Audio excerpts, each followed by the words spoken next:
Boa tarde a todos, sejam bem-vindos. Em nome do Itaú Cultural, em nome da Selma, em nome da Maria Esther, do Claudinei, queria agradecer a presença que prestigia essa trinca, essa trindade de produtores desse momento. Nós estamos muito felizes por partilhar com vocês esse momento. Em primeiro lugar, eu queria apresentar a Marjorie Perloff, ainda que ela seja dessas críticas que dispensam apresentação, né? A Marjorie é uma das mais importantes críticas literárias e ensaísta norte-americana, é professora emérita da Universidade de Stanford e, de um leque largo de estudos que vão, assim, digamos, de Wittgenstein até as técnicas publicitárias na criação poética atual. Isso para dar um pouco uma ideia do trabalho da Marjorie e da satisfação que a gente está tendo em recebê-la hoje aqui, né? Essa poesia nos novos suportes e que é uma das preocupações também da Marjorie há um certo tempo, entre a palavra e a imagem. É quase essa passagem da logosfera para uma videosfera, né? Possui uma produção acadêmica expressiva, sobretudo nas áreas do futurismo, do modernismo, enfim, do contemporâneo, né? Dance of the Intellect é um dos textos que eu acho consideráveis, o Differentials também. E em 2008, a EDUSP publicou um trabalho dela notável, que é a Escada de Wittgenstein, a linguagem poética e o estranhamento do cotidiano. Enfim, uma boa dezena de livros. Um trabalho considerável também, Concrete Prose, liga a Marjorie à Galáxia do Haroldo de Campos. Quer dizer, a presença dela entre nós já data de um certo tempo. Trabalhou, inclusive, com um poeta ulipiano, Jacques Roubaud, mas, enfim, que também trabalhou com Octávio Paz, o Jacques Roubaud. No mundo de prevalência da imagem, Marjorie pensa os poetas que respondem ao que ela chama de videation.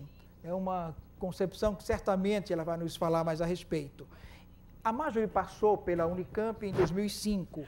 Tem uma entrevista interessante com Alcir Pécora, Aura do Modernismo, se eu não me engano. Depois, por acaso, eu estava numa apresentação da Marjorie em Marseille, né? E foi um trabalho considerável. Ela passou também no mesmo ano, 2001, pela Sorbonne. Então, fez também uma conferência notável. Tanto a entrevista do Alcir Pécora, eu aconselho ao público ter acesso, como uma outra que o Regis Bonvicino fez com a Marjorie em 2008. O André Valias, vamos retomar com ele, é poeta, design gráfico e produtor de mídia interativa. Eu queria insistir um pouco, sobretudo no poeta, mas enfim, começou a criar poemas visuais em 88, usando a técnica serigráfica. Então, na época que que aprendeu, inclusive, com o artista e editor Omar Guedes, que é importante na interlocução dele. Também ideias importantes na formação do André Valias foi Wilhelm Flusser, que realmente é uma criatura formidável, considerável como alguém que está antevendo as possibilidades da mídia eletrônica. Em 92, ele organiza com Friedrich Bloch, por exemplo, a primeira mostra internacional de poesia feita em computador, em 92. Né? Em 2003, ele recebe o quarto prêmio Sérgio Mota de Arte. Não é isso? Arte e Tecnologia. Arte e Tecnologia. Bolsa Estímulo pelo projeto Oratório, enfim. Reside no Rio de Janeiro, dirige a produtora Refazenda. Também é uma nota muito importante para situar. Seus poemas digitais podem ser vistos na página da internet. Ele também formou-se em Direito, aqui na USP, e na década de 80 dedica-se principalmente ao estudo de proporções na arte, desenvolvendo série de desenhos com composições matemáticas. E eu queria mais tarde fazer um link possível com o Jacques Roubaud, que é também alguém que vem da matemática à poesia, né? Enfim, a produtora de vídeo da interativa Refazenda é responsável pela criação de sites, de segmentos de cultura, de entretenimento, diga-se, de Gilberto Gil, de Caetano, e enfim. O mais importante para mim nesse momento é que ele tirou toda a poeira do Heine e devolveu num trabalho considerável, que é Heine, hein? Agora, esse ano, né? Um trabalho que eu digo é uma coisa exemplar em termos de literatura. A literatura não interessa, a literatura não interessa a imortalidade, só os acadêmicos por vaidade, mas a literatura interessa sobretudo as ressurreições. E então ele faz ressurgir Heine como um interlocutor contemporâneo. E eu fico muito orgulhoso de ter lido o trabalho dele. O Eduardo Sterzi é de Porto Alegre, poeta, jornalista e crítico literário. Eu o conheci ainda com João Alexandre, quando João Alexandre Barbosa dizia: esse rapaz é muito bom. Quer dizer, era uma promessa que só agora se cumpre inteiramente. Formado em jornalismo pela Federal do Rio Grande do Sul, tendo trabalhado no jornal Zero Hora, mestre em teoria pela Rio Grande do Sul também, né? Pela PUC, com uma dissertação sobre Murilo Mendes, dissertação essa que vai ser prêmio da Ampol em 2004. Né? O doutorado foi em Teoria e História Literária da Unicamp, Vita Nova, do Dante. Atualmente reside em São Paulo, ainda é isso, né? Bom, autor dos livros Poesia, que tem o nome de Prosa, em 2001, né? E foi o Prêmio Açoriano de Literatura na categoria, acho que foi isso, né? Autorrevelação. Quer dizer, em 2001 você era a revelação, já é a desvelação nesse momento. Também escreveu Por que Ler Dante, em 2008, Prova dos Nove, alguma poesia moderna e A Tarefa da Alegria, em 2008, O Aleijão, que é um livro que está circulando muito, pelo menos no Nordeste, circulando muito nas universidades, como estudo. Organizou do Céu do Futuro, 5 ensaios sobre Augusto Campos. Foi um dos editores da revista Cacto, jornal de crítica, e é isso. Eduardo também agora recentemente aprovado como professor na Unicamp em Teoria da História Literária. Então é alguém que a universidade prepara e que é devolvido, transfigurado à universidade. Muito orgulho. Obrigado. Boa noite a todos. Eu gostaria de agradecer muito o convite. É uma grande honra estar nessa mesa com a Marjorie Perloff. Tenho grande admiração. Tivemos alguns contatos muito interessantes. No Rio de Janeiro, ela esteve há pouco tempo no Rio de Janeiro. Podemos conversar muito. Passamos uma noite conversando sobre o Heine. Ela pôde receber a obra com muito interesse e divulgou também. E fora o interesse dela realmente na poesia concreta. A Marjorie é uma grande divulgadora do trabalho dos poetas concretos brasileiros. O Eduardo também é uma satisfação, porque o Eduardo foi o meu primeiro editor. Quando eu voltei da Alemanha, as minhas primeiras traduções foram publicadas na revista Cacto. Então, uma pequena antologia de Hölderlin e depois uma antologia de Trakl, que levou o Augusto a me convidar a publicar na Perspectiva. E então é realmente uma grande alegria essa conjunção. O que eu vou apresentar, eu não sou um teórico, sou um poeta engajado com novas tecnologias já há bastante tempo. Pode já botar a imagem no projetor, por favor?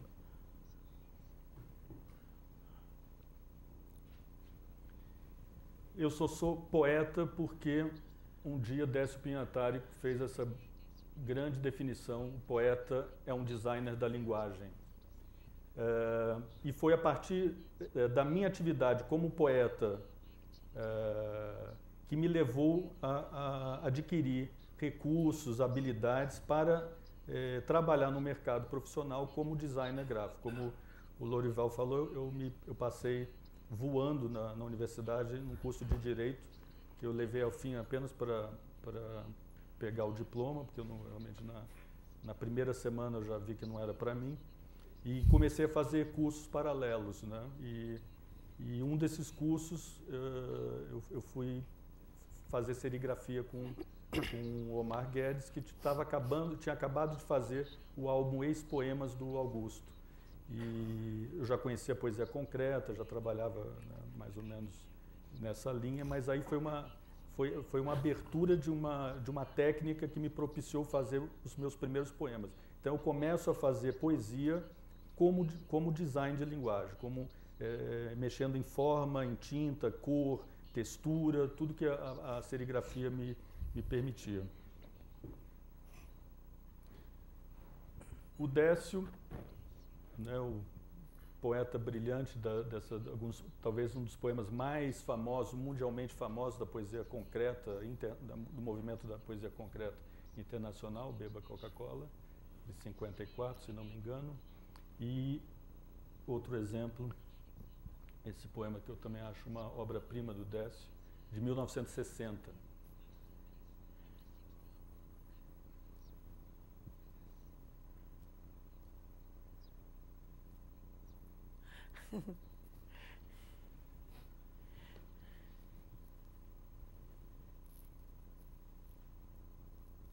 That's great.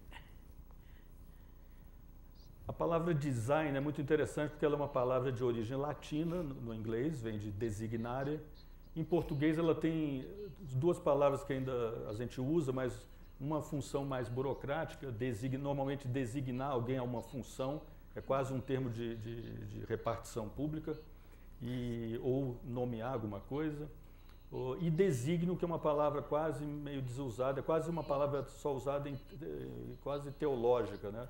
Normalmente só se fala nos desígnios de Deus, alguma coisa, quase deusígnio, né? Ela virou tão imponente que virou demodé. E a nossa palavra desenho, que também vem dessa mesma raiz, mas que a gente não usa nesse sentido. Desenho é a atividade realmente do desenhista. A gente usa design e quem trabalha com isso é designer. Os franceses, que não gostam muito de usar palavras estrangeiras, né, bolaram a palavra concepteur, o que é também interessante, quer dizer, o que dá um conceito.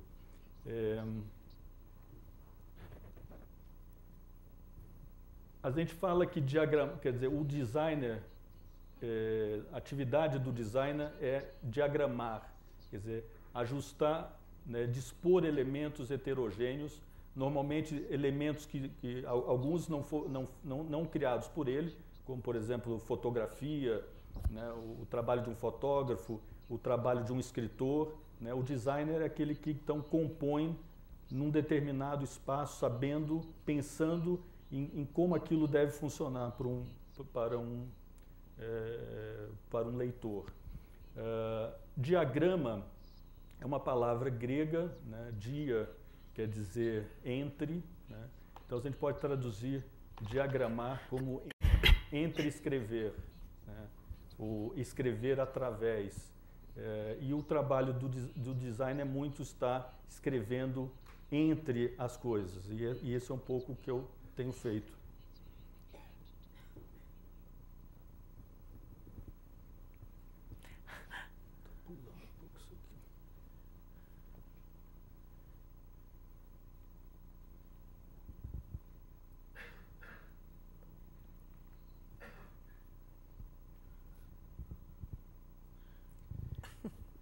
Eu estou cada vez mais convencido de que o diagrama é a coisa mais ancestral da linguagem humana. Isso aqui, por exemplo, é um diagrama que tem 34 mil anos, né? É um diagrama pré-histórico mostrando posições de lua, né? Foi inscrito num osso, era provavelmente usado para decidir épocas de caçada, né? De acordo com faces da lua. Quanto mais eu penso nesse tema, mais eu acho que a frase no princípio era o verbo é errado. No princípio era o diagrama.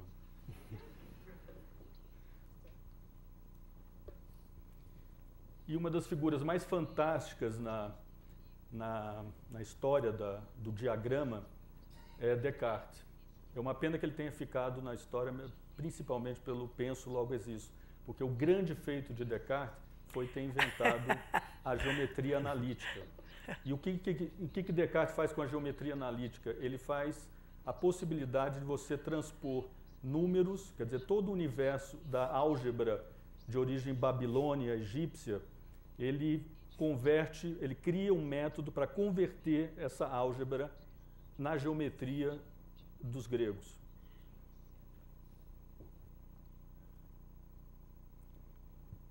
Então ele bola esse sistema de coordenadas x, né, x, y, z, aqui no caso um exemplo de uma equação, chama-se Folium de Descartes, é uma equação visualizada nesse espaço. E isso é, na verdade, o fundamento de toda a visualização científica até hoje. Quer dizer, tudo é esboçado, transposto, informações científicas são transpostas em forma de gráficos, usando formas, às vezes, bidimensionais, tridimensionais, cores, inter-relação com números, escalas, né? Curiosamente, a geometria analítica quase foi fundada por um poeta no século XI, na Pérsia, Omar Khayyam. O grande poeta Omar Khayyam, ele quase intuiu essa mesma coisa, ele quase chegou lá, mas foi Descartes, no século XVI, que deu a forma da geometria analítica.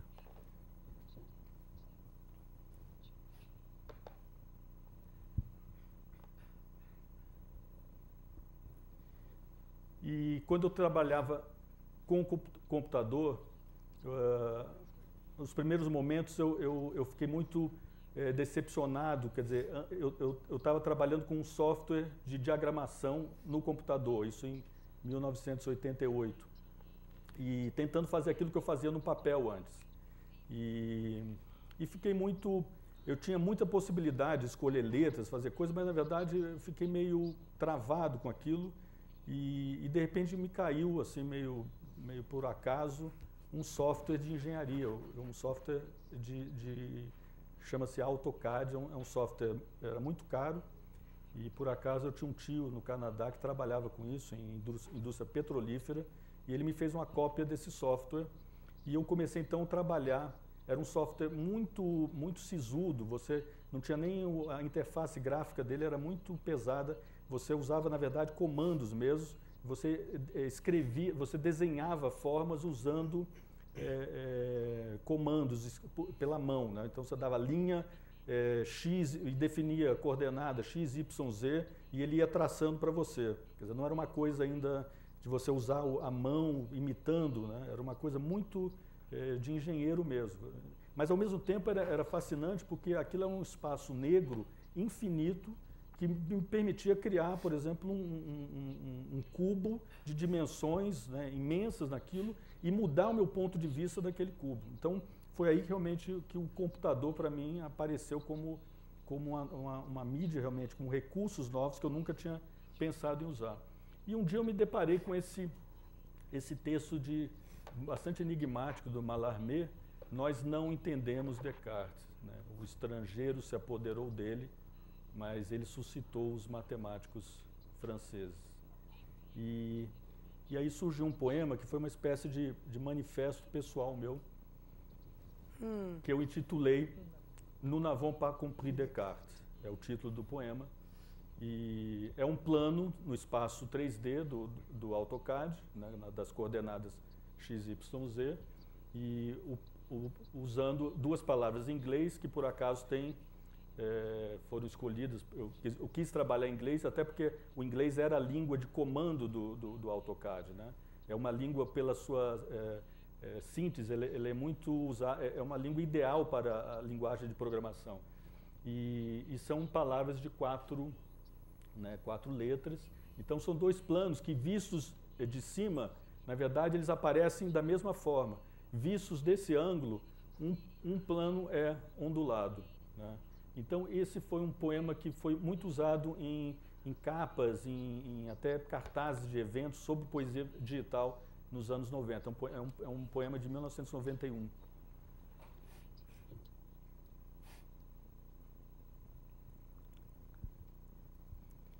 Na mesma época eu fiz esse poema que eu chamei de Io.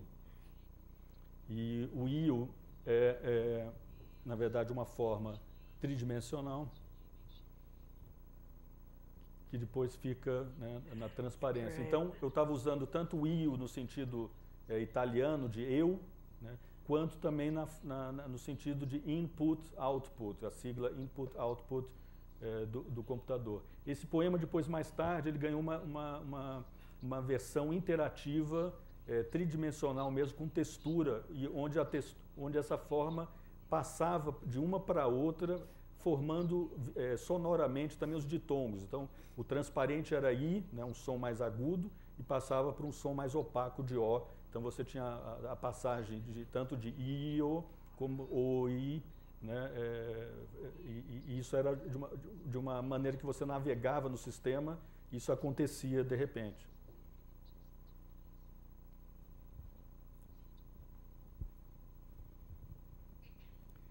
Isso tudo feito nessa outra palavra que é muito usada hoje, que é programa, que também tem a ver com escritura, né? Pro, de à frente, né? Então, o programa é um escrever à frente. É interessante essa palavra porque também a gente usa normalmente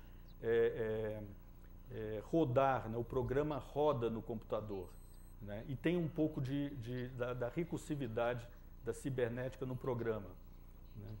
E é um fato pouco falado, que nós temos, até fazendo um gancho com a mesa anterior, nós temos a filha de Byron ligada à história da programação. Ela é tida como a primeira programadora, né? A Ada Lovelace, ela fez o considerado o primeiro programa de computador para o computador experimental do Charles Babbage, um engenheiro inglês, isso nos anos 40, 1840 e poucos, né? E isso só veio a ser publicado, só veio a ser reconhecido em 1952, logo que começaram a surgir as primeiras linguagens de computador. Então, em 1954, o computador surge mesmo nos anos 40, né? Nos anos 50 começa a grande linhagem de línguas de computador. E isso aqui é um gráfico mostrando a quantidade, existem mais de 1000 linguagens de computador, cada qual, algumas vão desaparecendo nessa evolução, algumas vão se transformando e outras continuam, vão recebendo novas versões, né? A gente tem uma certa sensação de que nós vivemos no mundo das imagens, né? Mas é equivocado, porque, na verdade, esse programa que eu usei, por exemplo, aliás, esse programa que eu estou usando aqui, ele está rodando num sistema operacional que é composto de mais de 23 milhões de páginas escritas, se eu fosse converter isso para páginas, né? Não existem ainda cálculos muito concretos de quanto código é escrito por ano, mas já é claro que a gente está rodeado desses textos que são escritos para máquinas rodarem, né? E são programados por pessoas ainda.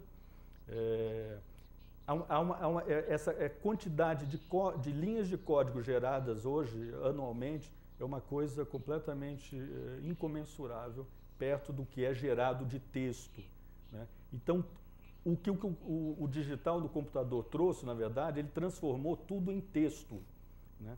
Textos que não são mais feitos só para o homem ler, mas textos que são feitos para a máquina rodar.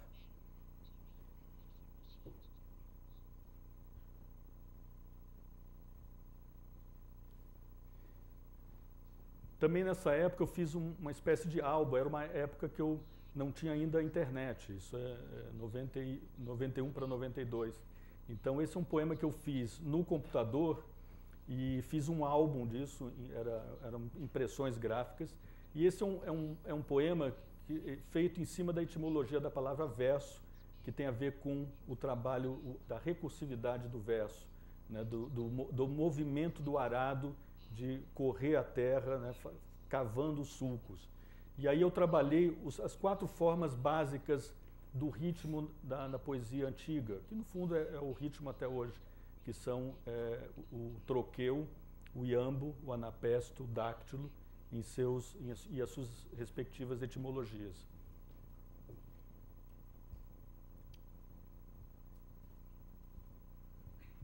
Então, a partir daquele mesmo plano, quer dizer, é um quadrado no espaço tridimensional do AutoCAD, das coordenadas x, y, z, eu fui criando formas a partir, né, de cada um desses ritmos,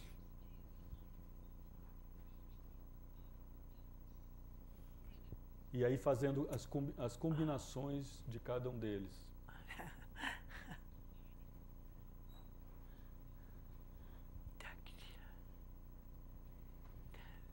Essa é a forma mais complexa, mas o álbum tinha várias páginas onde dava todas as possibilidades, né, de combinação do dáctilo com o iambo com anapesto, troqueu, e depois, mais adiante, isso virou um programa, já um aplicativo interativo para rodar na internet, onde o próprio usuário podia então clicar, selecionar, e a cada uma dessas formas foi adicionado também uma textura sonora, né?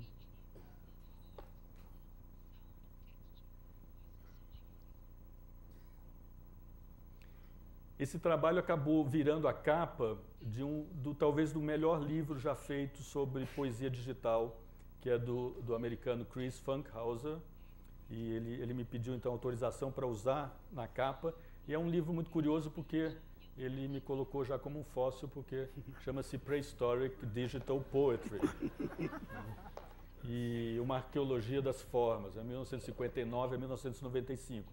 Ele escolheu fazer esse panorama da poesia digital pré-advento da internet.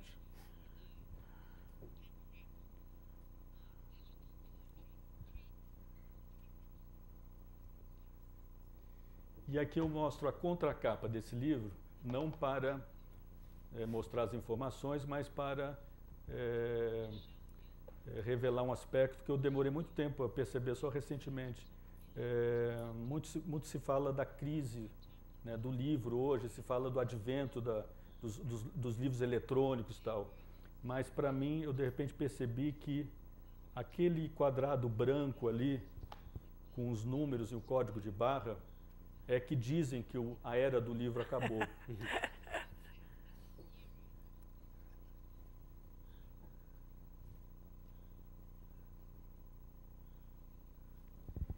E isso é o Trinity College em Dublin.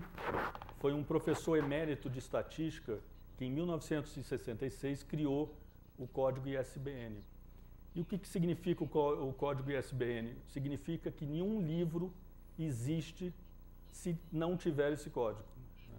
Quer dizer, sem esse código um livro não existe, né? E com isso foi decretado o fim da era do livro. Quer dizer, o livro passou a não ser mais o firmamento, né, de uma tecnologia de armazenamento de informação. O que virou, o que passou a ser esse firmamento? É o banco de dados. E o banco de dados é um sistema que acho que não tem melhor palavra para definir um banco de dados do que essa palavra cunhada por James Joyce no Finnegan's Wake, que é cosmos, né, que é a fusão de caos com cosmos. O banco de dados ele é completamente anárquico no sentido qualquer pessoa que trabalhou, por exemplo, com arquivo manual pré-banco de dados, né, sabe, por exemplo, que você tinha que criar uma certa organização espacial para distribuir a informação, livros, criar áreas, seções, né? O banco de dados, para ele não interessa mais isso.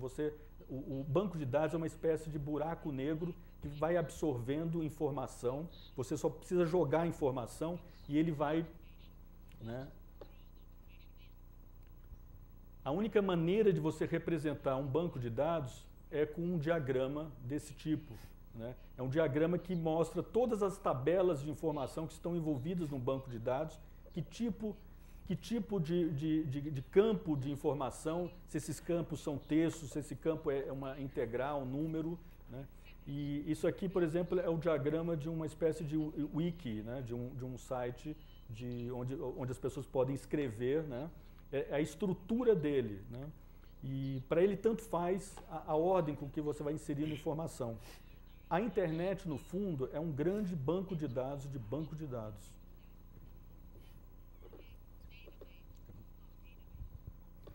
E isso aqui é uma página do Finnegan's Wake anotada por um scholar querendo destrinchar o Finnegan's Wake. Isso mostra, por exemplo, que esse livro já foi concebido para o ambiente do hipertexto. Quer dizer, o Finnegan's Wake é uma prova de que as possibilidades do livro já tinham acabado. O Finnegan's Wake realmente é um marco, né, total da tecnologia livro, né? A partir dele, né, você pensa em sistemas interativos, né? E o banco de dados é isso, é um grande sistema interativo de absorção de informação e de busca de informação. E isso é que está mudando. E a melhor forma, talvez, para fazer uma crítica do Finnegan's Wake é o que o artista Laszlo Moholy-Nagy fez, né? Ele fez um diagrama do Finnegan's Wake. E esse, para finalizar, é um... Moholy-Nagy. Moholy-Nagy. Yeah. E esse é um poema que eu gosto muito de mostrar sempre, que é um poema de Klebnikov, que dá um tom um pouco de como eu vejo o livro hoje.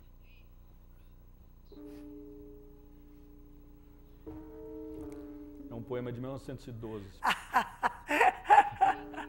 A noite coalhada de constelações.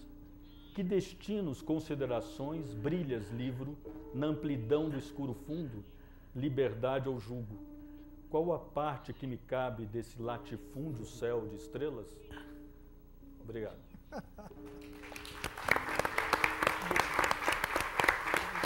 Wonderful. That was great. Queria começar agradecendo o convite para participar dessa mesa, ao lado da Marjorie Perloff, com quem eu aprendi tanto em vários livros, e ao lado do André, que eu considero um amigo, que tive o prazer de ser o primeiro editor. Eu não sabia disso, que era o primeiro, mas agora me sinto mais honrado ainda. Eu acho que eu resolvi falar um pouco a respeito da enunciação do tema mesmo da nossa mesa, porque eu achei algo bastante curioso, essa formulação que nos foi passada, que é a crítica de poesia em tempos digitais. Eu acho que ela parece ser muito evidente num primeiro momento, mas eu acredito que seja tudo menos cristalina essa formulação, tudo menos que autoevidente. Eu acho que seria interessante a gente colocar um pouco em questão as premissas, essa série de premissas que estão aí embutidas. Então é isso que eu vou tentar fazer da maneira mais breve possível e conectando com algumas considerações sobre algumas obras, sobre algumas coisas que me interessam. Bom, eu acredito que nós devemos, antes de tudo, nos perguntar se realmente o fato de vivermos em tempos digitais transformou significativamente a noção de poesia. Eu acho que essa é uma questão básica quando se coloca essa formulação. E se, de fato, houve essa transformação, eu acho que nós podemos nos perguntar também se ela estaria a exigir uma reconfiguração da crítica de poesia, né? Se deveria haver uma crítica de poesia transformada de maneira a dar conta de uma poesia transformada também, né? Bom, o que equivale a indagar também, será que a poesia e sua crítica entraram, de fato, numa nova dimensão técnico-histórica que representa uma mudança decisiva em relação a uma situação passada, né? Então, acho que, na verdade, a gente tentar pensar se há realmente um momento de ruptura aí na história da poesia que separa um antes e um depois, e toda a crítica tem que se transformar para dar conta desse depois, né? Bom, e complementarmente, eu acho que nós podemos nos perguntar se, à luz dessa mudança, é pertinente ainda distinguir entre uma mais específica crítica de poesia e uma mais abrangente crítica de literatura ou até crítica cultural. Bom, mas claro que antes de todas essas questões, eu acho que talvez fosse o caso de nós formularmos outras indagações ainda mais fundamentais, né? A primeira, acho que teria que ser, será que no campo da poesia, ou mais amplamente da literatura, vivemos mesmo em tempos digitais? Eu acho que essa é uma questão fundamental. E se nós vivemos em tempos digitais, nós podemos nos perguntar se essa imersão nesse tempo é uma imersão integral ou não, né? Se é uma imersão integral ou não. Ou se estamos, quem sabe, vivendo simultaneamente em várias temporalidades diversas, né? E por vezes até mesmo, pelo menos em aparência, antitéticas, né? Temporalidades que se contradizem umas às outras, né? Bom, eu tendo a pensar que essa hipótese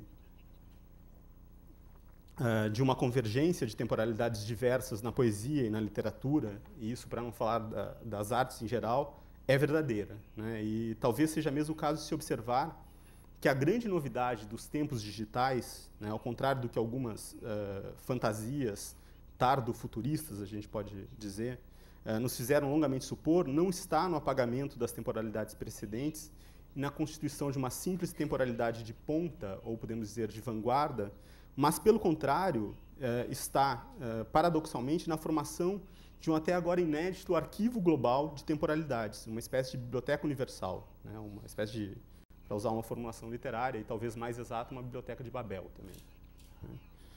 Bom, se assim for, os tempos digitais seriam algo como uma metatemporalidade, né, uma espécie de tempo de tempos ou de época de épocas, uma experiência complexa do tempo em que o digital não apenas convive com seu contrário, né, quer nós o chamemos de analógico ou de tradicional, ou qualquer designação que nós prefiramos, como especialmente é o que torna possível a revivescência, o ressurgimento de configurações poéticas, literárias e artísticas em geral que pareciam superadas, né, que pareciam relegadas a um tempo já historicizado e morto.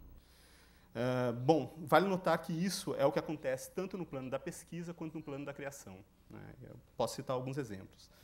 No plano da pesquisa, nós podemos pensar em como, por exemplo, a informática tem sido importante para a filologia, né? Quem, como eu, trabalha tanto com poesia moderna e contemporânea quanto com poesia medieval, né, fica bastante claro que talvez, paradoxalmente ou ironicamente, a poesia medieval ganhou mais com os tempos digitais do que a poesia moderna e contemporânea, algo que é bastante interessante, né? Teve um ganho maior na medida em que essa poesia que já parecia completamente isolada no tempo, completamente deixada para trás, foi não só recuperada, como ganhou uma nova difusão, né, no nosso tempo, ganhou uma nova vida no nosso tempo, através dos meios eletrônicos. E isso na sua realidade primeira mesmo, na sua configuração primeira. Então, a gente pode pensar, por exemplo, em como, nos últimos tempos, as oralizações e as musicalizações de poemas que eram originalmente cantados, né, que eram originalmente canções dos trovadores, por exemplo, como isso houve uma proliferação enorme nos últimos tempos, né, algo que já vinha do tempo, desde que existem técnicas de reprodução, o disco, etc. A gente já tem isso, mas nos últimos tempos é uma expansão incrível, né, uma proliferação incrível disso.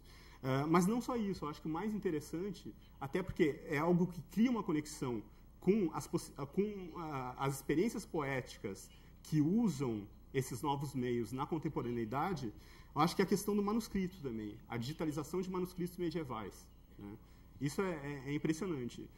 Eram textos que vinham nos chegando de forma completamente dissociada da sua realidade primeira, da sua configuração primeira, e que hoje em dia a gente tem em CD, ou seja, na internet. Isso tem vários bancos de dados que nos oferecem isso, várias bibliotecas, vários arquivos em sites de grupos de estudos ou de estudiosos assim, individuais, que nos oferecem o manuscrito na sua conexão estreita entre o texto e iluminuras e outras ilustrações. E aí nós começamos a perceber como a escrita poética, a escrita literária, isso lato sensu, claro, sem entrar nas discussões se era literatura, se a gente pode falar poesia, etc., sem entrar nessas questões, mas aqueles textos poéticos, eles não existiam dissociados de todo um mundo visual, todo um mundo gráfico, todo um mundo de símbolos conexos, de signos conexos, né? Então, é algo muito impressionante e que vai ter consequências para a literatura, para a poesia contemporânea também, né? Basta a gente pensar no fato que, obviamente, não é casual, né, de que o nosso maior poeta visual, né, que é Augusto de Campos, seja também o nosso principal tradutor de poesia medieval, né? Eu acho que não é por acaso. Não é por acaso. Bom, e eu nem vou entrar aqui na questão que a gente poderia falar muito sobre isso, de como também a informática, como os meios digitais, favoreceram a realização, por exemplo, de edições críticas. Isso é impressionante. Processos que eram muito mais demorados, processos que eram feitos manualmente, artesanalmente, antigamente, hoje em dia você tem uma facilidade enorme de comparar manuscritos, de comparar diferentes versões. Então, é impressionante como os tempos digitais transformaram a nossa capacidade de apreensão e de recriação e de revivescência do passado. Bom, no caso da criação, eu acho que nós podemos ver, antes de tudo, algo que parece ficar num plano pré-poético, né, pré-artístico, mas que acaba se revelando também fundamental, que é a facilidade que os meios digitais trouxeram para a divulgação, para a difusão de poesia, né? Isso não só pela difusão na internet, etc., mas até mesmo na difusão na forma do livro mesmo, né? Na forma do livro. Hoje há uma facilidade para a realização de edições profissionais ou semiprofissionais de poesia, e eu falo especificamente de poesia porque a poesia, como vocês sabem, foi sempre, de todas as formas de texto, aquela que é a forma mais minoritária comercialmente, e hoje em dia você realiza você pode realizar uma edição de 100 exemplares, 200 exemplares, com um custo baixíssimo, né? Baixíssimo. Então, a gente pode pensar, por exemplo, no caso daquela que é a principal editora brasileira de poesia hoje, né? Que é a Sete Letras. Ela não existiria sem toda a reconfiguração das técnicas gráficas trazidas pela informática, né? Bom, isso, como eu dizia, pode parecer um dado externo à escrita da poesia, né, mas basta a gente ver como grupos inteiros de poetas se formaram em torno dessas editoras e em torno dessas publicações. A gente pode lembrar, por exemplo, a proliferação de revistas ao longo dos anos 90 e dos anos 2000, né, revistas e editoras que só existiram também com a força que tiveram, porque ficou muito mais fácil de se fazer publicações dentro desse ambiente, né? E a gente pode ver ali como isso que parece externo em cultura logo se transforma em dado interno também, né? Como esses grupos mesmo que foram surgindo dependeram desse dado aparentemente externo, né? Bom, mas como eu dizia antes, nada disso é novidade. Publicações minoritárias já existiam em formato mais ou menos artesanal, e a informática, em alguma medida, apenas facilitou a existência disso. O que, em alguma medida, também aconteceu na poesia visual, né? E aqui eu acho que, mais uma vez, a gente pode citar o caso da poesia do Augusto de Campos, né, que teve uma facilitação que foi decisiva, né? Poemas que dependiam antes de todo um processo, todo um trabalho muito demorado de construção através de letras transferíveis, as chamadas letras 7, né? Hoje em dia, num processador de texto e com programas gráficos, você depois você cria isso com uma facilidade muito maior, né? E a gente pode lembrar também dos diversos escritores, e não só poetas, que aproveitam as facilidades oferecidas pelos meios digitais para incorporar imagens e mesmo sons às suas obras, né? O que também, como eu falei para vocês, lá no caso da poesia medieval, também não é uma novidade que surge nesse tempo, mas que também é facilitado nesse tempo, né? Facilitado nesse tempo. Bom, o que eu queria frisar é que eu acho ótimo que a tecnologia de ponta esteja sendo utilizada para a recuperação de formas culturais que pareciam perdidas de uma vez por todas, né, que a esfera digital se torne também a esfera, por excelência, da sobrevivência e do resgate, né? E a gente pode pensar, por exemplo, como isso tem consequências decisivas, não só numa recuperação que é arqueológica ou que tem interesse meramente histórico. A gente pode pensar em como as poéticas orais ressurgiram com força nos últimos tempos, né? Ressurgiram com uma força imensa, né? Que eram formas que pareciam completamente sepultadas, completamente deixadas no passado, né? Bom, o que eu acho estranho, né, o que eu acho curioso, né, é que, apesar dos exemplos, eu achei alguns exemplos ótimos que o André trouxe aqui, o que eu acho curioso é que não se consolidaram ainda formas poéticas específicas dos novos meios informatizados, né? Isso é que eu acho muito curioso, Né? Eu acho muito curioso que isso aconteça. O que eu falo em formas específicas? Formas que explorem as potencialidades específicas desses meios. Né? Eu acho que a gente encontra, claro, a gente encontra uma coisa ou outra. O André mostrou, os exemplos ficam bem claros ali, alguns exemplos. O uso do programa específico do AutoCAD não existe como você fazer aquilo de outra maneira. Né? Mas isso não é disseminado, não se tornou ainda. A poesia do nosso tempo ainda não é só essa poesia. Né? Não é só essa poesia. É uma poesia que fica, na verdade, muito mais, talvez, na transposição de experiências que já eram feitas, experiências visuais, mas experiências orais, experiências de outras naturezas, que já eram realizadas por meios, digamos, analógicos e que são transpostos para os meios digitais. Né? Acho que, em alguma medida, a gente pode tentar explicar isso a partir de uma hipótese muito simples, quase simplória mesmo. Eu acho que tem... por que isso acontece? Né? Em alguma medida, a gente pode dizer que toda a poesia foi, desde sempre, talvez seja isso que configure a diferença da poesia em relação às outras formas literárias. Né? Toda a poesia talvez tenha sido, desde sempre, um modo de antecipação do que nós podemos chamar de uma lógica digital. Né? Baseada em unidades descontínuas dentro de uma esfera analógica, isto é, contínua.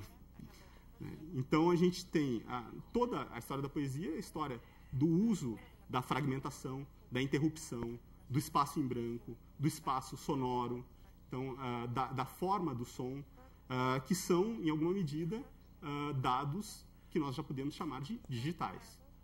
Né? Dados digitais dentro de um mundo analógico, né? Dentro de um mundo da linguagem, que é o mundo da continuidade, da analogia. Isso fica claro na poesia concreta, né? Especialmente nos poemas que reduziam a poesia a seus elementos mínimos, né? Aos paralelismos de toda a ordem, a redução do poema à rima. Né? Isso é algo que é interessante, não foi ainda estudado como tal, em que medida a poesia concreta reafirma algo que vinha sendo deixado de lado pela poesia moderna ao longo do século XX. Né? A rima. Né? A rima se torna o centro, pelo menos, dos primeiros poemas concretos. Né? O que também comporta uma explicação histórica ou meta-histórica. Né? Lembrando, como eu disse para vocês, que o nosso maior poeta visual é também o nosso maior tradutor de poesia medieval, dado o fato de que, como vocês devem saber, a rima é uma construção poética caracteristicamente medieval. Né? Caracteristicamente medieval e muito características de uma determinada abordagem, de uma determinada concepção medieval do tempo. Né? Medieval do tempo. Né? E que acaba sendo legada à modernidade. Né? Até porque o medieval é muito moderno, né? Bem mais do que a gente acha. Mas isso, em alguma medida, também a gente pode falar dos trocadilhos, etc., que também são transformados em centro da poesia concreta. A gente pode dizer que, em alguma medida, esses elementos que na poesia concreta ficam muito claros, muito definidos, eles percorrem toda a história da poesia. Né? Eles percorrem toda a história da poesia e definem, talvez, a poeticidade da poesia, aquilo que configura a poesia na sua diferença em relação ao restante da literatura. Então, o que acontece? Essa é a minha hipótese, né, que eu queria oferecer para vocês, é que quando finalmente chegam os tempos digitais, né, a poesia já era, em certo sentido, digital. Ela já vinha sendo digital. E aí, um pouco naquele contrapasso, que é sempre o trabalho da poesia, o que ela faz? Ela passa a introduzir o analógico no digital. E aí nós vamos ter textos em que a imagem, o som, etc., a voz, né, vão voltar com tudo e vão semear um pouco, não mais na sua interrupção, mas na sua continuidade, no seu trabalho de transformação daquilo que seria baseado em unidades discretas, em unidades descontínuas. Né?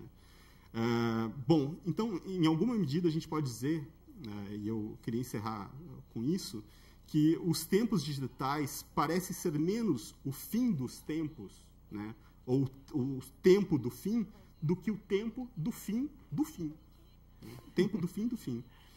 O que era para ser uma espécie de teleologia da tábula rasa, em algumas poéticas de vanguarda, né, se torna uma espécie de, e aqui eu vou usar um termo da teologia, que na teologia, na verdade que vem de antes, mas a teologia deixou bem configurado, é uma espécie de apocatástase, né? Ou seja, aquele momento, uma apocatástase incessante, a gente pode dizer, né? Aquele momento em que há o retorno dos seres à sua condição original e à sua redenção.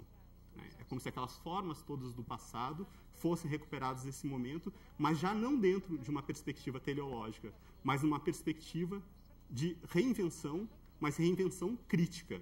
Reinvenção em que as coisas não são mais apenas como elas eram, mas elas têm a capacidade de dialogar com o presente, né? Não só o presente dialogar com o passado, mas o passado também é posto a dialogar com o presente, né? Em alguma medida, a gente pode dizer que nesse movimento, aquilo que o Augusto de Campos chamou de pós-tudo, né?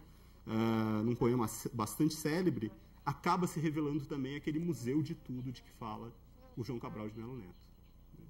Eu acho que eu encerro por aqui e depois a gente deixa para algumas considerações.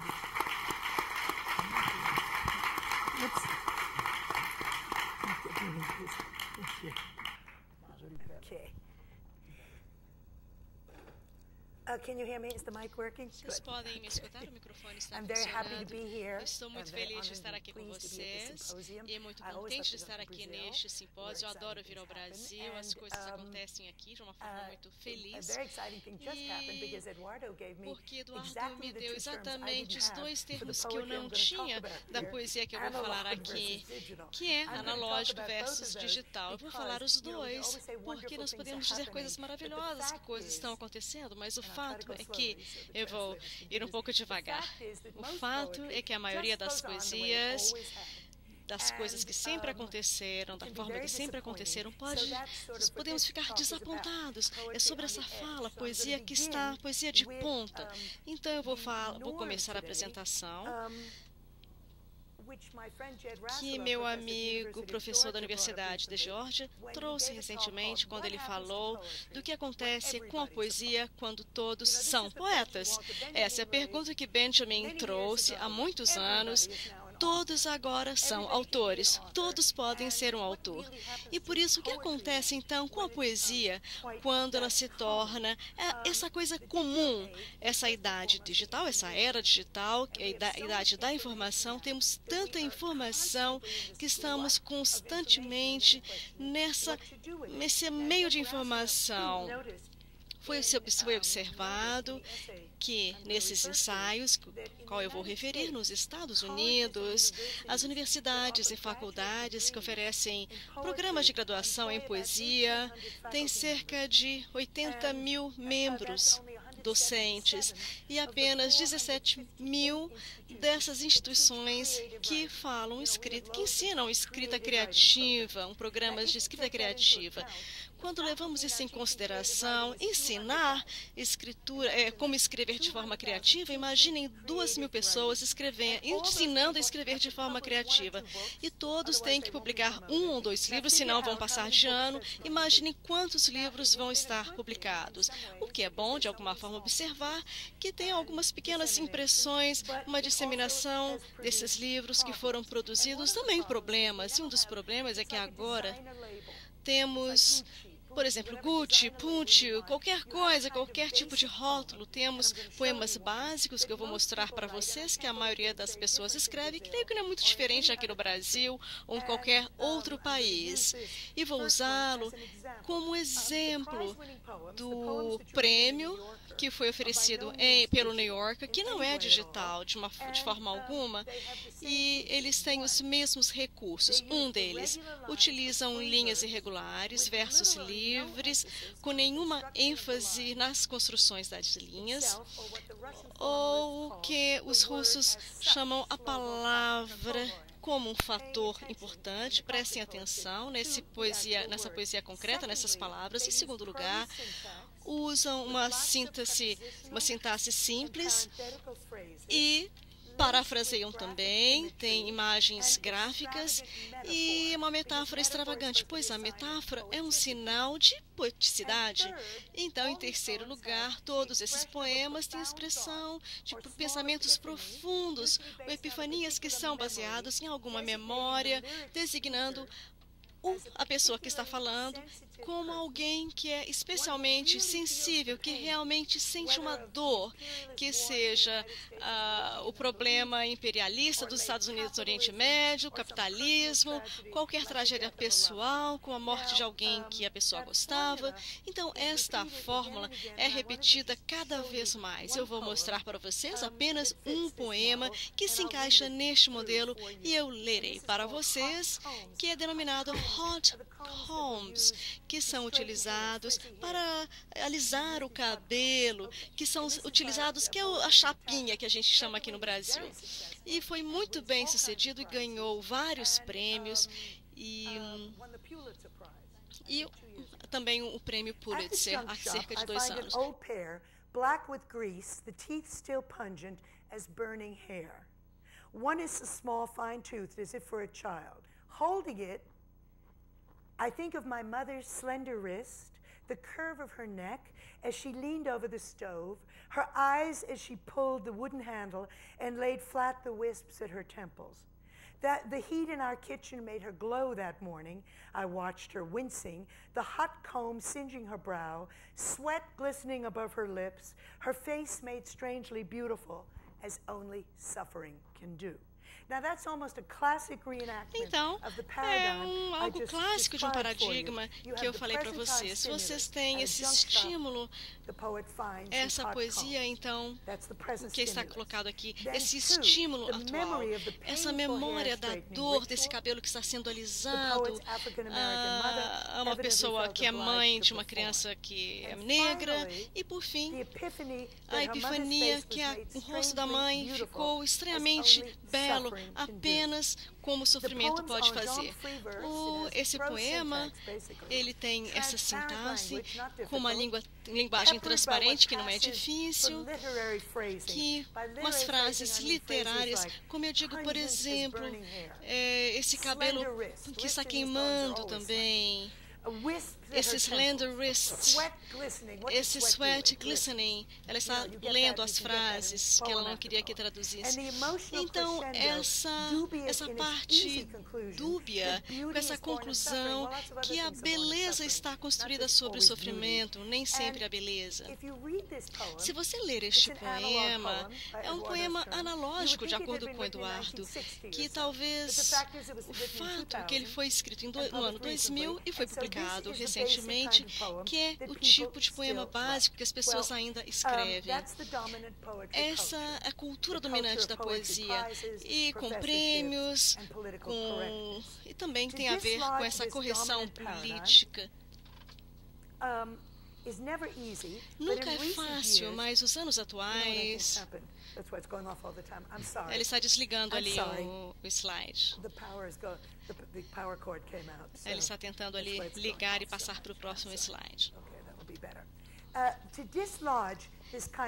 Esse tipo de poemas, que houve um movimento nos anos atuais, que leu meu livro, Um Gênios, com certeza, que ele falava de uma escrita não criativa, o que ele chama de não criativa, que é um termo que cada vez mais a poesia no mundo digital escolheu evitar esses tipos de palavras. Essa palavra que está sempre gliding, as mãos que estão damp. Ela está lendo o poema novamente, falando do cabelo,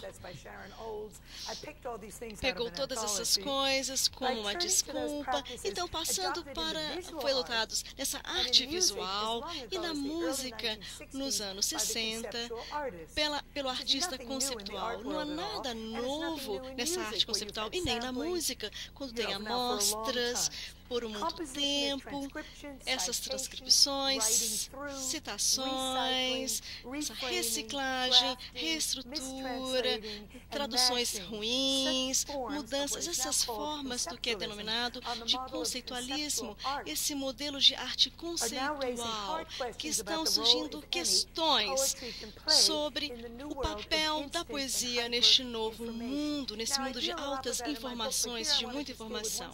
Eu gostaria de falar novamente uma questão, essa poesia conceitual, esse tipo de poesia que está sobre essa poesia. Eu sei que vocês tiveram essa apresentação de não ter nenhuma emoção. Mas será que a poesia lírica tem que conter emoção pessoal? Será que a lírica é a forma última de emoção? Ele diz, o melhor pode ser uma poesia sem sangue. Talvez seja interessante, em ponto de vista intelectual, mas cadê a emoção? É uma emoção que não é original. Já foi feita essa mesma queixa em relação a John Cage, que é uma espécie de ancestral da poesia concreta. Olha, aqui foi o que ele escreveu em 86. Ele escreveu isto? Não, 86, é isso? Está errado no quadro. É uma passagem de um poema. Ele escreveu com base no poema de Allen Ginsberg. E ele é baseado nessas estrofes de Howe. E as palavras que estão em negrito foram as que o Cage usou usando o que ele chamou de mesóstico, que é um acróstico com o nome no meio, um mesóstico. Aqui está o número do Ginsberg, o nome do Ginsberg. Está vendo ali? Allen Ginsberg. E as palavras escolhidas pela regra seguinte: depois de B vem blind, etc. E, quer dizer, algumas regras matemáticas. Depois de um E, entre o E e o R, não pode ter outro E, entre o R e o G não pode ter outro R. Enfim, uma regra. Se fosse uma mesóstica completa, teria outro tipo de regras. Agora, o Cage escolheu, apesar das regras, as palavras que ele queria. O Allen Ginsberg é um poeta hiperbólico. Ele disse, vi as melhores mentes da minha geração morrer de fome, os anjos, etc, etc. Vocês conhecem isso do Allen Ginsberg, vocês podem ler essas coisas do Ginsberg. Foi essa parte que a Cage escolheu, nessa parte que eu vou ler. And lightning in the mind, leaping forward toward poles of Canada and Patterson, illuminating all the motionless world of time between. Peyote solidities of halls, backyard green trees, cemetery dawns, wine drunkenness over the rooftops, storefront boroughs of Tea-Head, Joyride, neon blinking traffic light, sun and moon and tree vibrations in the roaring winter dusk of Brooklyn, ashcan rantings and kind king light of mind, who chained themselves to subways for the endless ride from Battery to Holy Bronx on Benzedrine until the noise of wheels and children brought them down shuddering, mouth-racked and battered, bleak of brain, all drained of brilliance in the drear light of Zoo. Então, vejam o que acontece quando o Cage pega isso e escreve com elipses, e a sua lírica funciona como uma homenagem e, ao mesmo tempo, como uma crítica. Não é verdade que não tenha emoções. Cage gosta de Ginsberg e escreve isto com homenagem aos 60 anos. Ele tem reservas em relação a essa violência toda e esse modo hiperbólico. Então, o problema dele é tranquilo, é quase silencioso, assim, como o oposto do de Ginsberg. Aqui eles são referências fugazes. Aqui ele está, agora ela vai ler de novo. O Cage não usa nenhuma palavra dele. Ele recicla o texto do Ginsberg. Vejam como ele muda o som. Aliás, ele usa isso aqui. Aqui também, Don't Blinking Light, é uma brincadeira com a letra do nosso hino nacional. Enfim, o Ginsberg brinca, o Cage também. Enfim, esse jogo de palavras.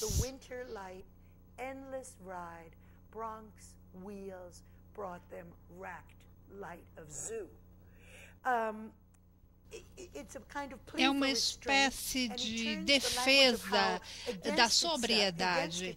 Ele faz o Ginsberg ir quase contra si mesmo. Ele está dizendo que há alternativas a essa violência, a essas hipérboles dos poemas de Ginsberg. E há outro diálogo entre os dois poemas. Para Ginsberg, o som e a configuração visual são um apoio dos detalhes exclamatórios do poeta, as coisas urgentes que ele quer dizer. Para Cage, a poesia é, antes de mais nada, uma estrutura sonora e visual. A poesia não é um silêncio devido ao seu conteúdo e ambiguidade. Ela é poesia porque permite que música, tempo e sons sejam introduzidos em palavras. Sua atenção aos elementos musicais e visuais, que foi por isso, era o que Joyce se chamava de verbo vocal visual. Verbo e vocal. É isso que a poesia deve ser. O Haroldo de Campos também falava nisso. Agora, se você abrir uma antologia ao acaso, a gente acha outro poema que eu quero mostrar também, de Larry Leavis, e ela disse para não traduzir os poemas. Wanted to kill his own father with a sharpened fruit knife. Agora, eu tentei brincar com isso, desmanchar as linhas, escrever como prosa. E, ironicamente, eu acho que é melhor como prosa. Vejam, o homem quebrou a mão de um homem que estava segurando o cano de escape de um trator John Deere. O homem, Rubem Vasquez, queria matar seu próprio pai com uma faca de frutas bem afiada. Parece o início de um conto, não é? Por que dar forma assim em linhas? Por que as pessoas colocam isso nessa forma supostamente poética? A resposta é porque você obtém capital cultural. Por quê? Porque é um poema. É publicado no New Yorker, tem um espaço branco ao redor e todo mundo sabe que é um poema. Então você recebe crédito, porque embora você não ganhe dinheiro escrevendo poesias, você, poeta, você escreve poemas. Então, eu quero lhes mostrar um exemplo agora de um poema recente de Susan Howe. Ela escreveu uma elegia, e é muito difícil escrever uma elegia como um texto reciclado, um texto encontrado, uma escrita não criativa, como ela dizia. Ela fez isso. E saiu assim. Esse livro foi publicado em 2010. Aqui está, ela está lendo. É uma elegia para seu marido. Bom, ela diz para não traduzir a...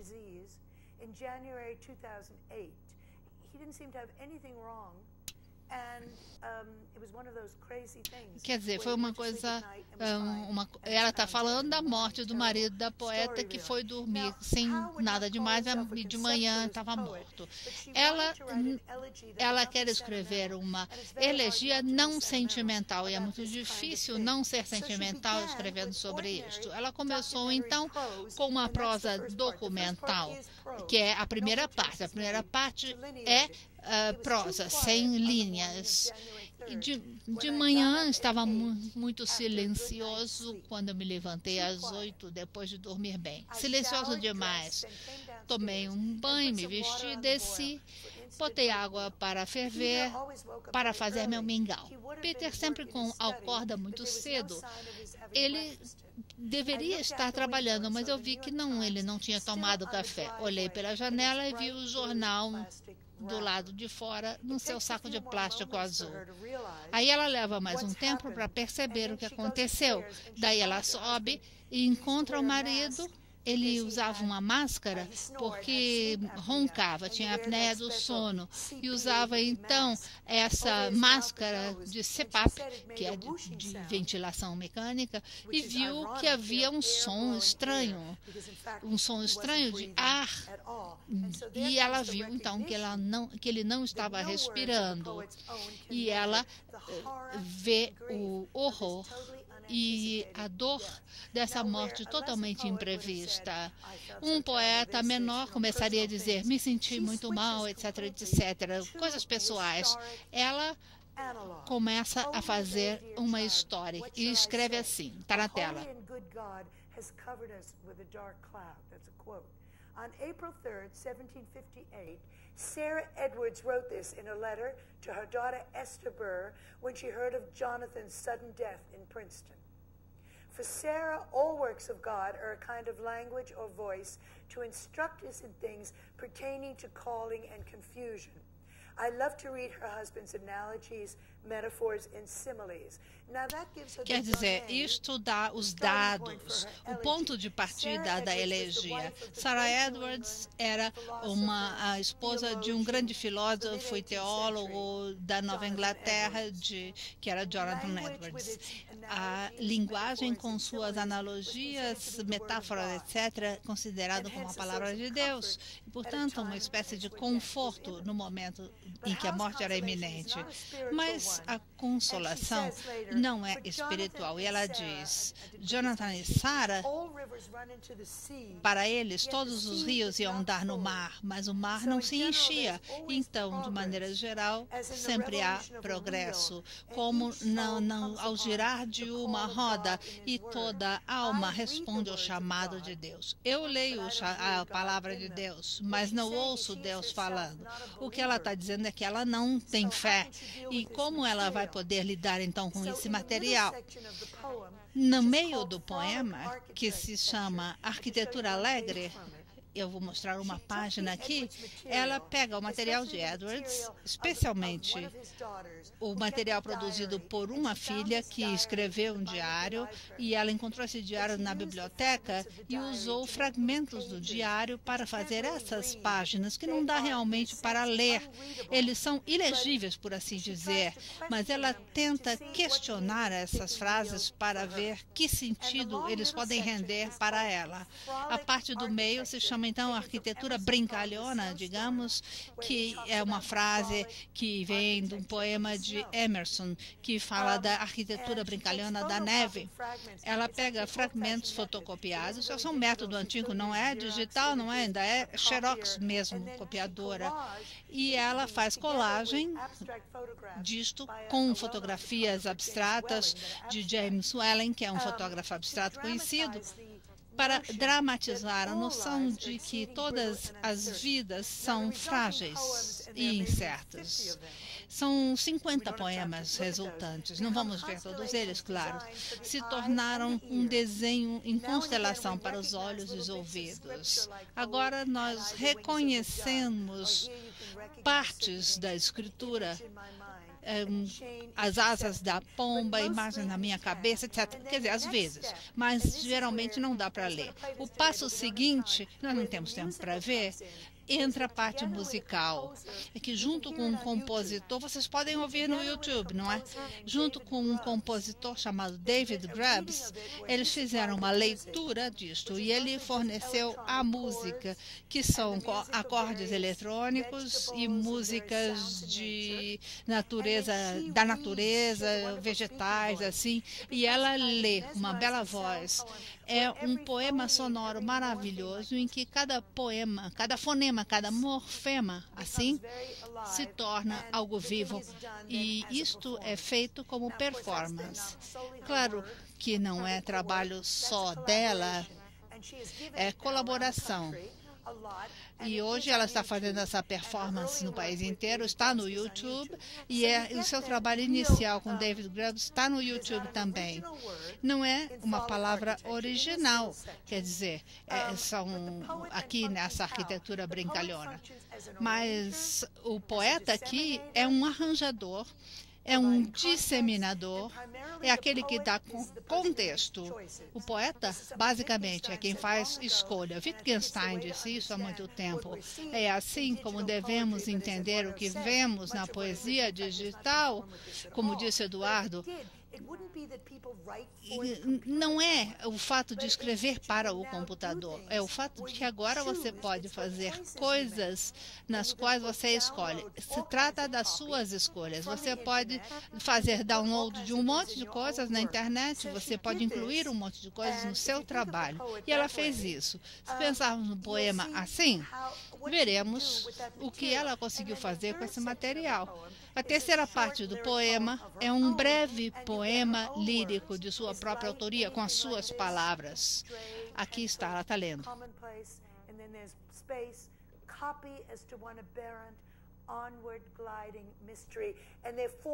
E tem mais 4 páginas deste tipo. Essa é a parte breve, mas a parte maior é a do meio, totalmente tirado desses diários, e ali ela não inventou nenhuma palavra. Eu acho que o meu tempo acabou. Tenho que parar?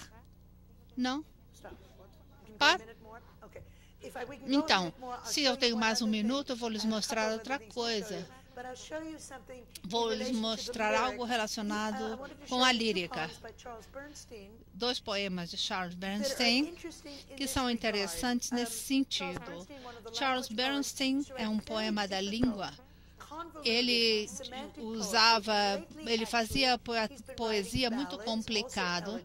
E no final da vida ele escrevia baladas, escreveu elegias para sua filha que morreu.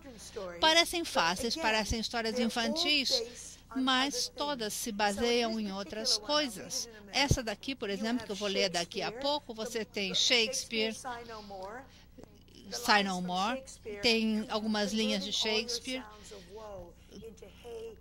Bom, Shakespeare em tradução simultânea, claro que é uma impossibilidade. Várias palavras, vários poemas que estão sendo traduzidos em alemão também. E depois temos canções pop. Muitos desses poemas usam canções populares até de criança. Toda vez que você me vê, o que você vê é uma canção infantil, etc. E depois se obtém um resultado que parece muito simples. Não usa palavras do autor, mas não é nada simples. Ela está lendo. It's just by the corner, right over the bend. You wait for a rhyme, but the rhyme doesn't come. Who will you see there, Nani? Você fica esperando rima, mas não tem rima. A monkey, a merchant, a pixelated man. What will you say, Nani? What will you say? I'm just a nobody making my way. Now, who is this Nani? It sounds like quem é esse Nani que parece Nani Babá? Como é que uma mancha pode estar esperando alguém? Na linha 5 e 6 tem uma palavra que não quer dizer nada, depois uma coisa que deve fazer, que a gente espera rima e não tem. Parece uma coisa que não bate. E there, lá, parece uma espécie de lugar de conto de fadas. E depois fala do homem feito de pixels, quer dizer, sem realidade, só na tela. É uma espécie de espelho do poeta. O nome Nani se torna uma espécie de frase que parece tirada de uma canção. Eu não sou ninguém construindo meu caminho.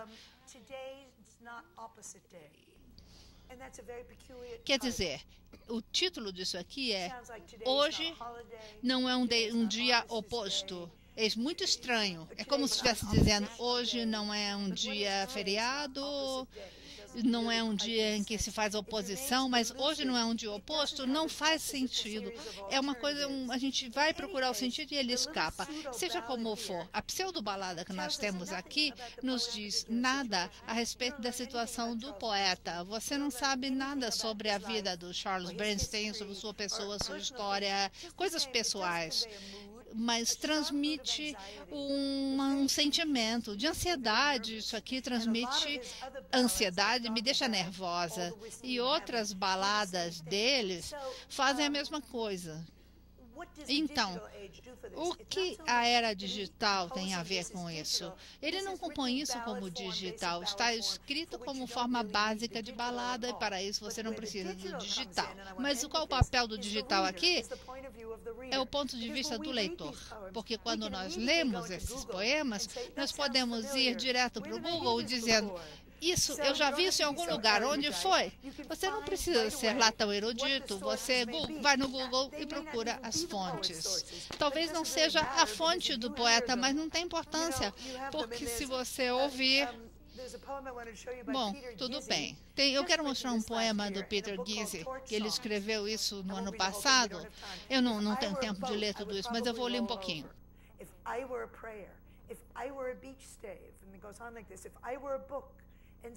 Que eu passo o tempo todo dizendo assim, se eu fosse isso, se eu fosse aquilo. E eu pensei assim, mas eu já ouvi isso. Aí eu pensei numa canção que estava em Guys and Dolls. Aí eu encontrei lá.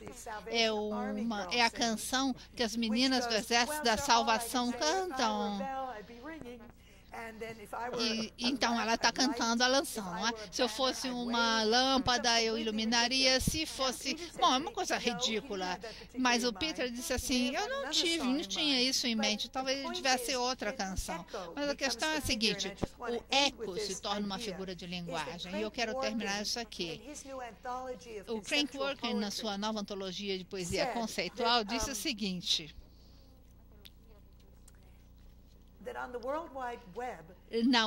Na internet, há tanta reciclagem que coexiste porque o eco se torna o modelo do engenho da poesia concreta, que comunica continuamente. Quer dizer, eco é Narciso. Eco se comunica com Narciso em eco, de tal maneira que sua fofoca se apropria das palavras de outros para seus próprios fins. O eco é uma espécie de espírito guia e o poeta é uma espécie de engenhoso verbal. Na poesia digital, a verdadeira voz do sentimento é que você pode descobrir com um clique inspirado, mas talvez também acidental.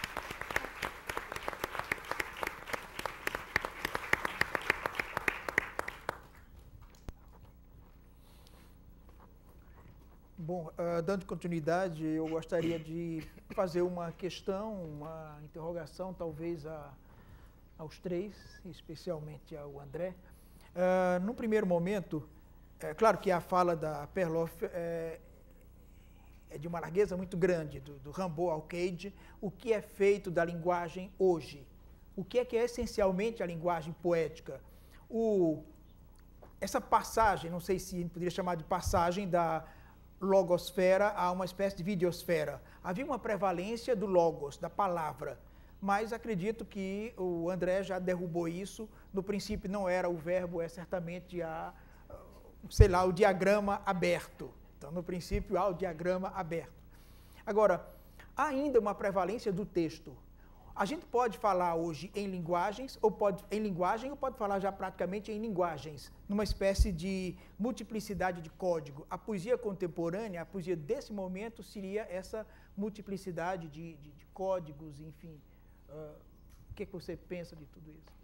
Quer dizer, eu acho que essa multiplicidade que a gente vive hoje, ela apenas revela o arcabouço híbrido original da linguagem, quer dizer, desse campo que a gente chama linguagem, que é uma coisa múltipla. Quer dizer, quando eu aponto para o diagrama, é porque eu acho que isso é muito pouco tratado pelas pessoas que refletem sobre linguagem.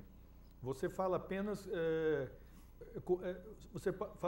de literatura, e a literatura é, na verdade, um certo momento da linguagem, um momento bastante específico, um certo período.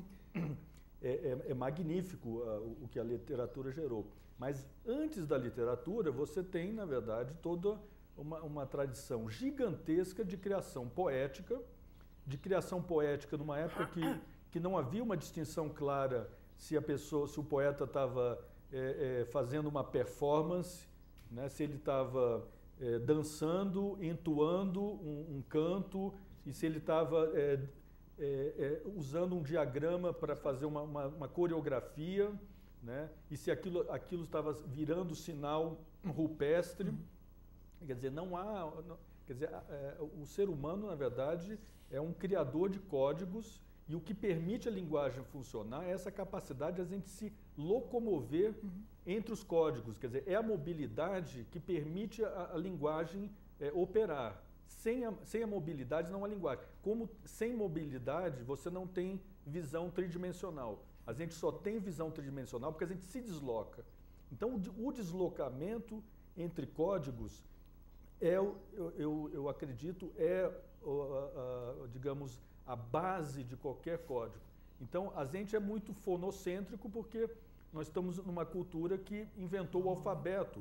O alfabeto é uma criação genial. Mas para os chineses, por exemplo, que tem uma língua que é independente da fala, você tem uma outra concepção de linguagem que é muito difícil a gente entender. Né? É muito difícil você... quer dizer, um chinês ele pode se entender... Né? O Wilhelm Flusser mesmo falava que, na verdade, os chineses têm uma escrita, né? Nós não. O que nós temos é uma mera partitura rudimentar do que falamos. Né? E o nosso código alfabético também ele é híbrido, porque ele tem elementos que não são para falar, são elementos que indicam o comportamento. Então, um parênteses, um ponto, né? Quer dizer, é uma estrutura muito mais complexa. Então, eu estou cada vez mais convencido de que quando a gente fala linguagem verbal, ninguém sabe do que está falando. Quer dizer, o termo deveria até cair, porque o que é linguagem verbal? Quando você faz um poema, você está mexendo com estruturas, por exemplo, a decisão de fazer um soneto. Por que diabos tem ali 2 quartetos, 2 tercetos? O que significa isso? A numerologia que está por trás dessa criação. Né? Isso tudo é código. Né? E tudo isso tem que ser considerado. A Marjorie Perloff trabalha com o Jacques Roubaud, que é um poeta francês considerável, do Oulipo ainda, e há nele uma coisa em comum com você, que é essa raiz da matematização, explorando as possibilidades da linguagem. Né?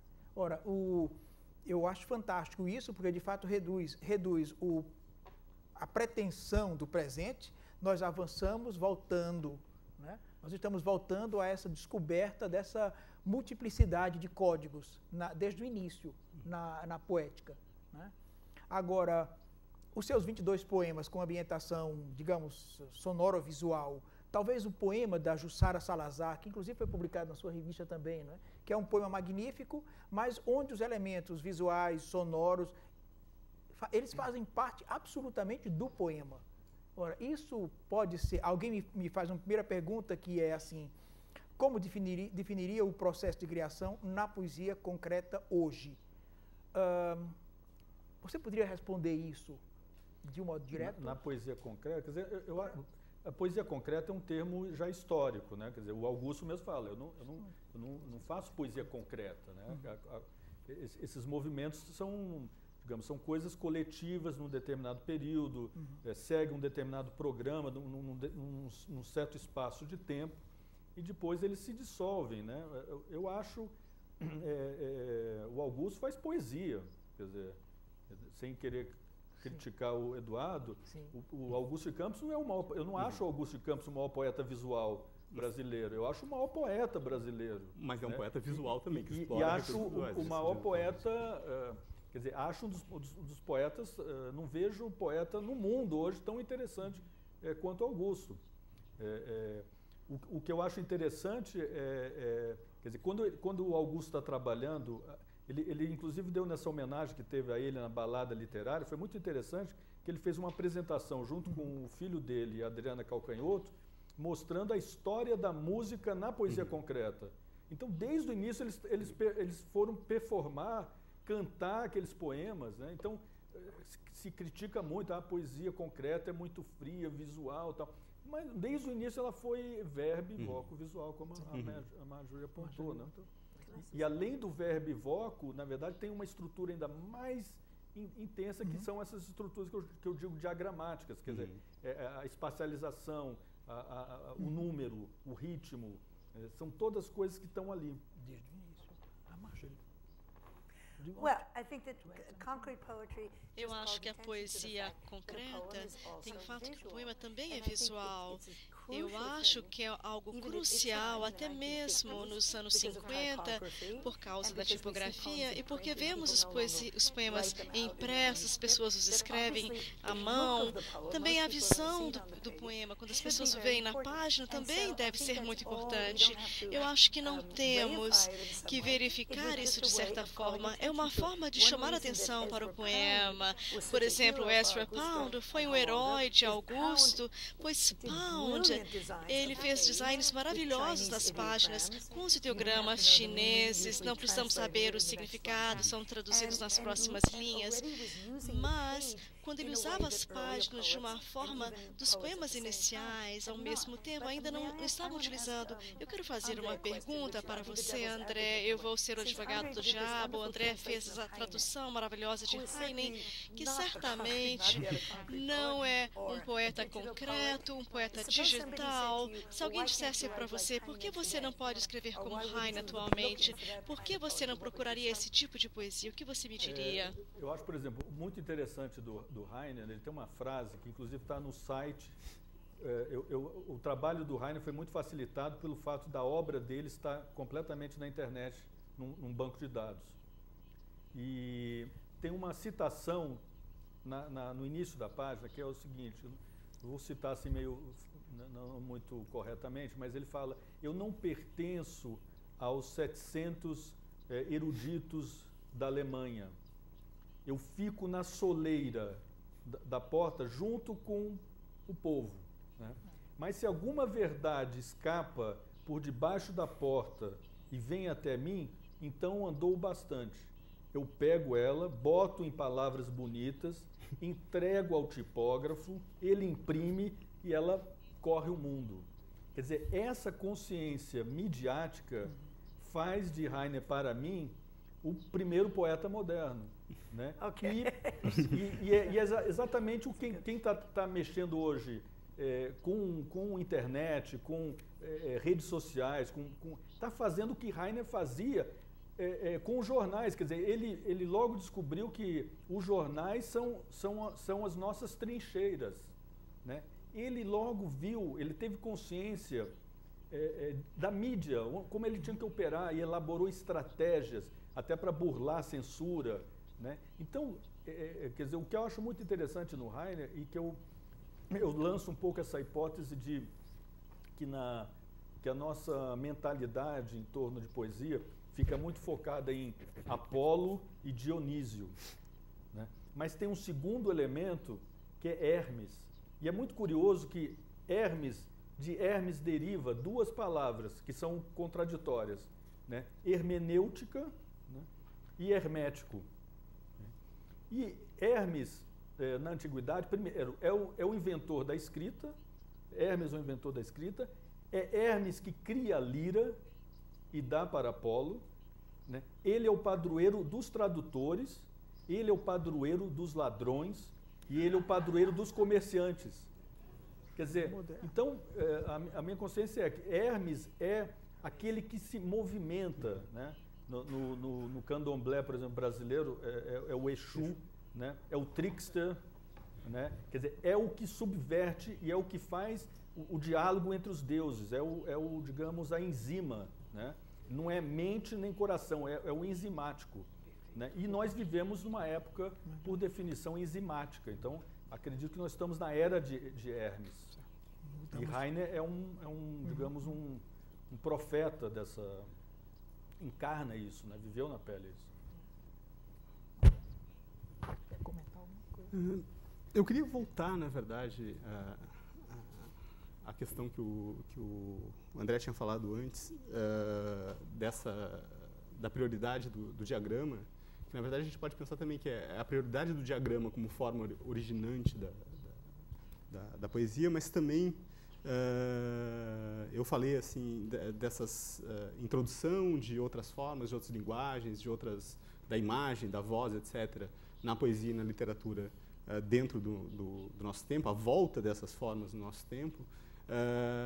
E eu queria também ir na linha do que o André falou, que, na verdade, esses processos, que no fim das contas são processos que a gente pode chamar de intersemióticos ou interlinguísticos, como a gente queira chamar, entre linguagens, são processos que já acontecem na origem da própria palavra poética, né?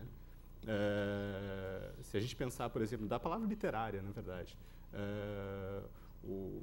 a maneira como a palavra poética ou literária atua não é pela mera reprodução de uma imagem que foi pensada antes ou de uma ideia, de um argumento anterior, mas pelo contrário, o que é interessante na linguagem poética é a maneira como essas palavras vêm a criar ideias, vêm a criar imagens, como elas invertem uma prioridade, que é uma prioridade que a gente pode chamar de idealista, como se queira.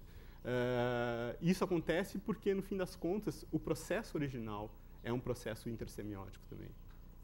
A palavra já é imagem, a palavra já é ideia, ela vai ser logo ideia, né? Ela é diagrama, ela é diagrama desde o início.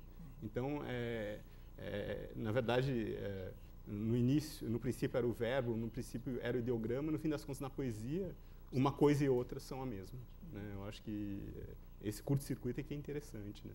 Que a palavra ali já é diagrama, né? Ou, para usar a palavra lembrada pela Marjorie Perloff, é ideograma também, né, desde o início. E isso em geral, isso não é algo que se descobre agora, é algo que vem desde que existe poesia. Mas o que eu gostaria também até de aproveitar para perguntar, tanto para o André como para a Marjorie,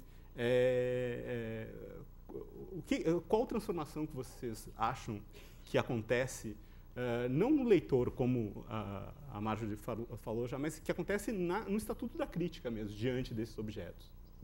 Porque eu acho que há uma nova complexidade aí, eu acho que há um momento de tomada de consciência dessa intersemiose como sendo o princípio da poesia, que faz com que o crítico tenha que complexificar o seu trabalho. Eu queria saber o que vocês acham, porque, na verdade, ele se torna crítico, não apenas... Eu não vejo muito sentido falar crítico poético, crítico de poesia, nem crítico literário, mas, no fim das contas, acaba sendo crítico cultural num sentido muito, muito amplo, porque ele tem que se situar no intervalo entre uma coisa e outra, né? Eu gosto muito dessa palavra intervalo, que é uma palavra que você lembrou, o professor João Alexandre, né? É uma palavra fundamental. O intervalo é o lugar do crítico, em alguma medida, e agora a gente é confrontado com isso de uma maneira que não era até antes, né? Então, eu queria saber.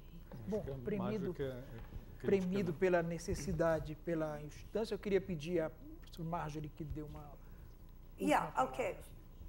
Well, from the point of view of the critic, de acordo com a crítica, o crítico, sempre prestamos atenção nessa intertextualidade. O que é o crítico, a crítica neste trabalho?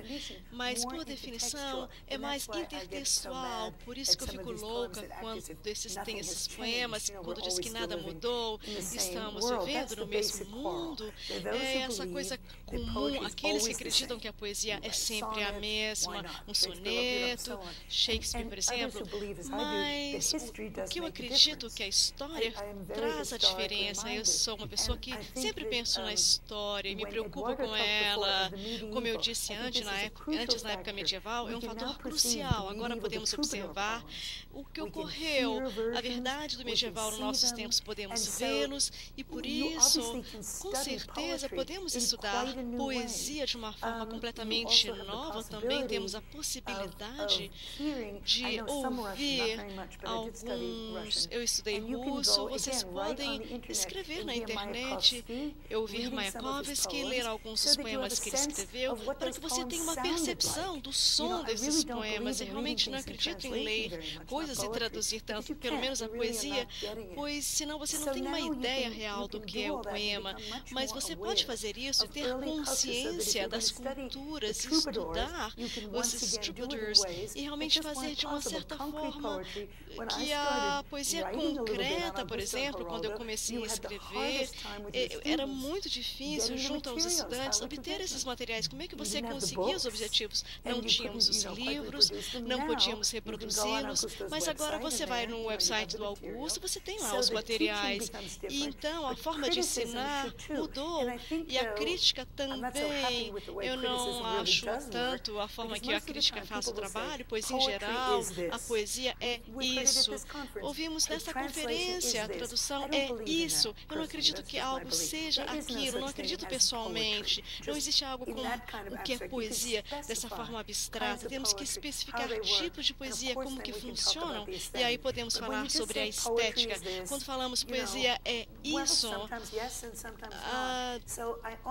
Eu também creio que a internet, o uso de toda a mídia, a internet, podemos observar as coisas de forma mais crítica, mais histórica e, com certeza, mais cultural. Eu queria, na verdade, pedir autorização para mostrar um trabalho.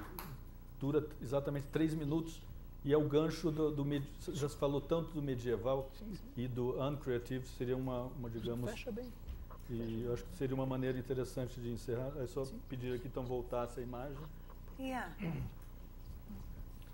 apagasse a luz um pouco. Let me take this off. Bem, esse é o título dessa mesa. E eu fiquei muito fascinado com um tipo de código que foi inventado pelos japoneses, que chama-se Quick Response Code. É uma espécie de código código de barras. O código de barras ele é bidimensional. Os japoneses inventaram esse código Quick Response Code, que é um código tridimensional e ele pode absorver uma quantidade de textos muito maior. E pensando nisso, eu fiz esse texto, por exemplo, convertido em Quick Response Code, é isso. A imagem está meio roxa, não sei por que tem alguma luz roxa. Tudo bem, vai funcionar assim. Na verdade, é branco. Mas, então, pensando nisso, eu achei tem vários tipos desses códigos que são usados. Esse foi criado para a indústria automobilística, porque você pode botar nas peças, ele pode ser lido de todos os lados e ele pode perder até 40%, ele pode ser perdido, né, riscado, arrebentado, até 40% da superfície, e ele continua sendo lido, né? E em cima disso eu fiz um trabalho que eu apelidei em inglês de Comedian.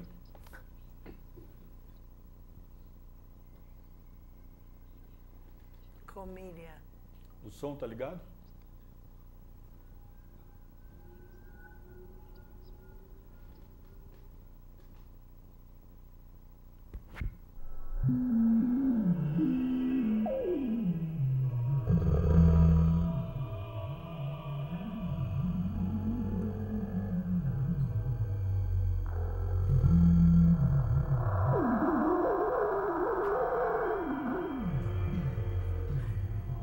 How would I know what it is if I don't know the code? How would I know what it is if I don't know the code? At the end,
Vocês acabaram de ler a Divina Comédia de Dante integralmente, em 3 minutos. Perfeito. Obrigado.